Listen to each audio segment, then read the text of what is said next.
नमस्कार, मैं हूं पंकज मटपाल और आप देख रहे हैं हमारा विशेष कार्यक्रम फंडनामा। फंडनामा में हम फंड्स को रिव्यू करते हैं, आपको बेस्ट परफॉर्मिंग फंड्स और ऐसे फंड्स जो आने वाले समय में अच्छा परफॉर्म कर सकते हैं, उन फंड्स पर अपनी राय देते हैं और समय समय पर आपको फंड मैनेजर से मिलवाते भी हैं। तो इसी कड़ी में आज मैं large and mid cap category की मेरी पसंद की कुछ स्कीम्स आपको बताने जा रहा हूं।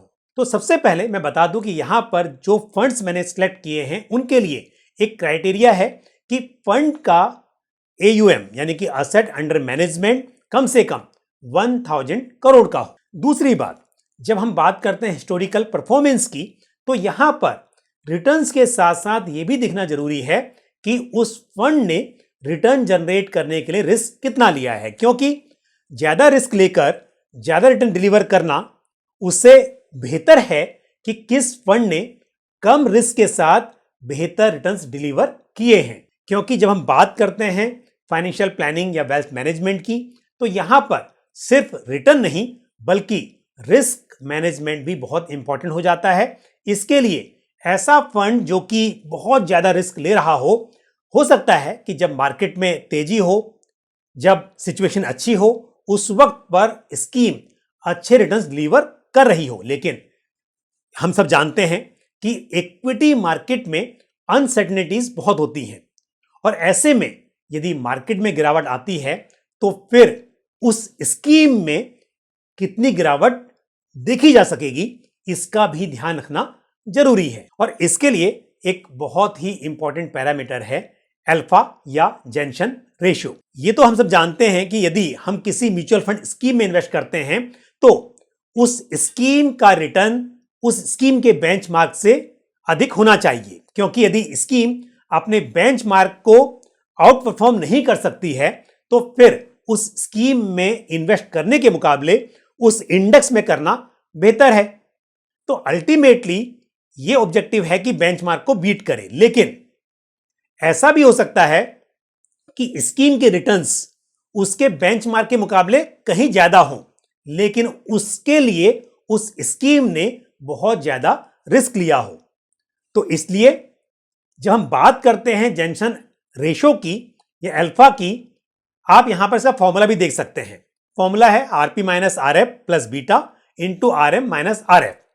मैं आपको एक्सप्लेन कर देता हूं कि RP मतलब रिटर्न ऑफ पोर्टफोलियो यानी कि उस स्कीम के रिटर्न्स कैसे हैं, RF यानी कि रिस्क फ्री रेट, बीटा जो कि एक रिस्क का पैरामीटर है, और RM यानी कि रिटर्न ऑफ मार्केट। इसका मतलब यह हुआ कि स्कीम ने सेम पैरामीटर पर सेम रिस्क लेते हुए, जितना रिस्क किसी इंडेक्स में है जो कि उसका बेंचमार्क है, उतना ही रिस्क लेते हुए कितने अधिक रिटर्न डिलीवर किए हैं। आप कई बार देखेंगे कि यदि आप बेंचमार्क और उस स्कीम के रिटर्न्स का डिफरेंस देखें, वो डिफरेंस और स्कीम का जो अल्फा आप देखते हैं स्कीम की फैक्ट शीट में या फिर कुछ वेबसाइट्स पर, वो अलग आपको देखने को मिलेगा।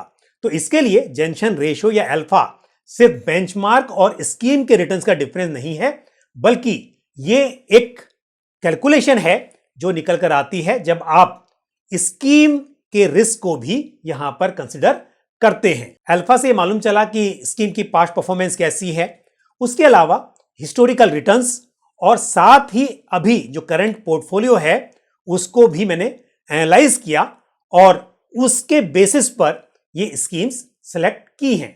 एक बात मैं आपको और बता दूं, अक्सर कई एक्सपर्ट्स एक्सपेंस रेशियो पर काफी फोकस करते हैं। मैंने यहां पर एक्सपेंस रेशियो को कंसिडर नहीं किया है। उसकी वजह यह है कि मेरे लिए नेट रिटर्न्स इंपॉर्टेंट है। यदि किसी स्कीम का एक्सपेंस रेशियो ज्यादा है लेकिन उस स्कीम ने बेटर रिटर्न्स डिलीवर किए हैं उस स्कीम के मुकाबले जिसका एक्सपेंस रेशियो उससे कहीं कम था, तो मेरे लिए वो स्कीम बेटर है जिसने अधिक एक्सपेंस के साथ भी नेट रिटर्न्स और जेनसन रेशियो बेटर यहां पर दिया है। तो मैं ये नहीं कह रहा हूं कि इन्वेस्टर्स या एक्सपर्ट्स जो एक्सपेंस रेशियो को काफी प्रायोरिटी देते हैं वो गलत हैं, लेकिन ये मेरा एक क्राइटेरिया है और मैंने उस आधार पर स्कीम्स चुनी हैं। हाँ, यदि आप कंपेयर करें डायरेक्ट फंड और रेगुलर के बीच में तो आप कुछ डिफरेंस पाएंगे एक्सपेंस रेशियो का। यहां पर आपकी चॉइस है, यदि आप कंफर्टेबल हैं, आपको किसी एडवाइजर या म्यूचुअल फंड डिस्ट्रीब्यूटर की जरूरत नहीं है, आप ऐसा समझते हैं, तो आप बेशक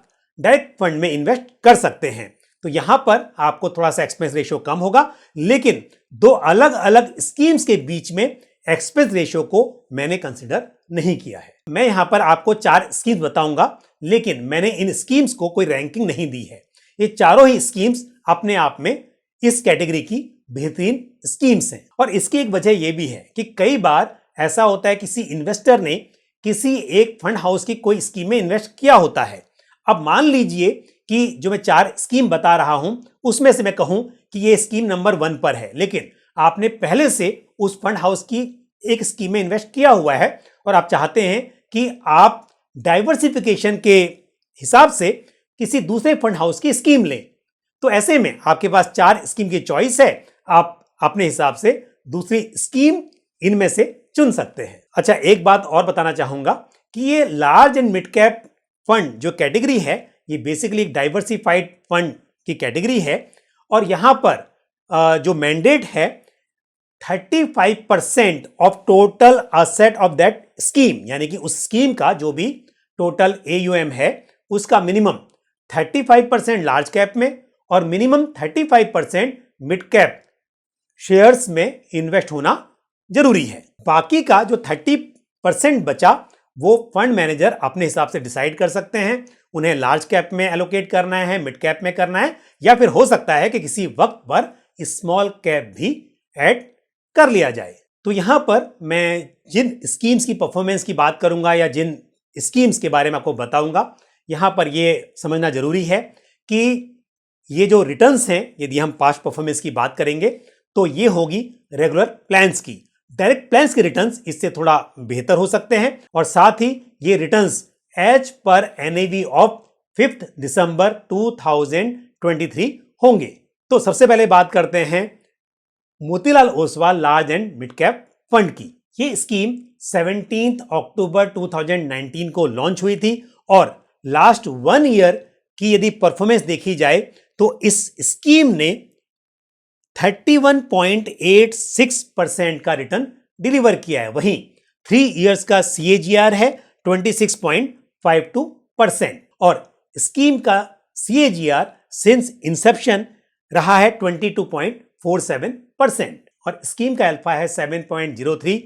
इसका मतलब scheme with same degree of risk अपने बेंचमार्क के मुकाबले अच्छे मार्जिन से परफॉर्म करने में कामयाब रही है। और इस स्कीम की जो अप्रोच है वो एक फोकस्ड अप्रोच है और इस स्कीम के पोर्टफोलियो में as per last disclosure 36 stocks हैं। हालांकि मैंने आपको कहा कि यहां पर स्कीम सिलेक्शन के लिए मैंने एक्सपेंस रेशियो को अहमियत नहीं दी है, लेकिन फिर भी मैं मेंशन जरूर करूंगा कि Motilal Oswal large and mid cap fund regular plan का एक्सपेंस रेशियो 1.97% है और डायरेक्ट प्लान का एक्सपेंस रेशियो 0.59% है और इस स्कीम का AUM है 2390 करोड़। और अब बात करते हैं इस कैटेगरी की अगली स्कीम की और वो होगी quant large and mid cap fund. ये स्कीम 12 दिसंबर 2006 को लॉन्च हुई थी और इस स्कीम का AUM है 1127 करोड़। स्कीम का अल्फा है 7.72 और लास्ट 1 ईयर की परफॉर्मेंस देखी जाए तो लास्ट 1 ईयर में इस स्कीम ने 21.77% का रिटर्न डिलीवर किया है। वहीं लास्ट 3 इयर्स में ये स्कीम लगभग 27% के CAGR से ग्रो हुई है और लास्ट 5 इयर्स का CAGR 21.41% है। और जैसा मैंने कहा कि स्कीम दिसंबर 2006 में लॉन्च हुई थी, सिंस इंसेप्शन इस स्कीम का CAGR 14.10% है। अब बात करते हैं स्कीम के एक्सपेंस रेशियो की। तो रेगुलर प्लान का एक्सपेंस रेशियो है 2.15% और डायरेक्ट प्लान का एक्सपेंस रेशियो है 0.75% और इस फंड की भी इन्वेस्टमेंट अप्रोच काफी फोकस्ड है क्योंकि स्कीम के पोर्टफोलियो में 27 स्टॉक्स हैं। और अब बात करते हैं इसी कैटेगरी की अगली स्कीम की, और वो है HDFC large and mid cap fund. ये काफी पुरानी स्कीम है और 18 फरवरी 1994 को ये लॉन्च हुई थी। सिंस इंसेप्शन यदि इसकी परफॉर्मेंस देखी जाए तो स्कीम ने 12.73% का CAGR रजिस्टर किया है और ये स्कीम काफी पुरानी है और इसका asset under management around 12,000 crore है। और यदि हम इसके लास्ट 1 ईयर, 3 ईयर्स और 5 ईयर्स के रिटर्न देखें तो लास्ट 1 ईयर में स्कीम ने 27.49% का रिटर्न डिलीवर किया है। वहीं लास्ट 3 ईयर्स का CAGR अराउंड 28% रहा है और स्कीम का अल्फा 7.87 है। ये स्कीम वेल डाइवर्सिफाइड है और स्कीम के पोर्टफोलियो में 170 स्टॉक्स हैं। एक्सपेंस रेशियो की बात की जाए तो रेगुलर प्लान का एक्सपेंस रेशियो 1.78% है और वहीं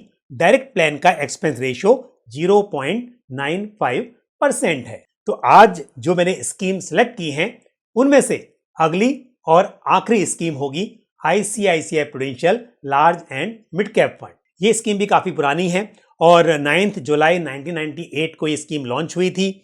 स्कीम का यदि टोटल असेट हम देखें तो वो करीब 9,000 करोड़ है। स्कीम की हिस्टोरिकल परफॉर्मेंस देखी जाए तो लास्ट 1 ईयर में इस स्कीम ने अराउंड 23% का रिटर्न डिलीवर किया है। वहीं 3 ईयर्स का CAGR अराउंड 27% है और 5 ईयर्स का CAGR अराउंड 19% है। स्कीम का अल्फा 8.18 है। यहां पर जिन 4 स्कीम्स की बात हुई सबसे अधिक अल्फा इसी स्कीम का देखा जा सकता है और सिंस इंसेप्शन ये स्कीम 18.45% का CAGR डिलीवर करने में कामयाब रही है। Last but not least expense ratio, तो रेगुलर प्लान का एक्सपेंस रेशियो है 1.80% और डायरेक्ट प्लान का एक्सपेंस रेशियो है 0.94%। यहां पर आपने ध्यान दिया होगा कि quant large and mid cap fund